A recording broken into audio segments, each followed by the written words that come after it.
Le décret sur l'assurance vieillesse complémentaire au profit des travailleurs du privé sur la table de la commission consultative du travail en session extraordinaire depuis hier à Ouagadougou. Cette session extraordinaire doit recueillir les avis et les amendements des membres de la commission pour une implémentation réussie de l'assurance vieillesse complémentaire afin de permettre aux travailleurs d'avoir une vie décente sur leur retraite.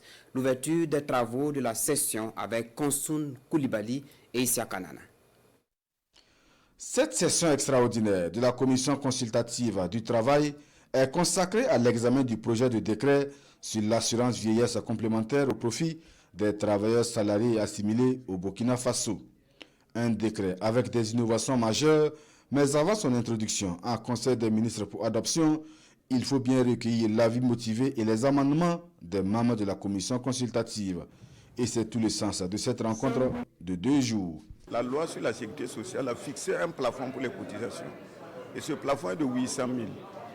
Alors aujourd'hui, si vous avez plus de 800 000, vous avez 1 million ou bien plus, vous pourrez en tout cas réinvestir dans cette retraite complémentaire afin donc de pouvoir bénéficier d'un supplément une fois donc l'âge de la retraite atteint. Donc c'est vraiment l'objet donc de ce projet de texte. L'adoption de cette loi vise non seulement à prendre en compte les nouvelles attentes des partenaires sociaux, mais traduit surtout la volonté politique du gouvernement d'offrir un régime de sécurité sociale viable et solide à l'ensemble des populations burkinabées. Au regard de l'importance et de l'enjeu de l'objet de la présente session, je souhaite que les travaux soient le lieu de fructueux échanges afin de permettre de mieux cerner les contours de l'assurance vieillesse complémentaire. L'adhésion à l'assurance vieillesse complémentaire est volontaire.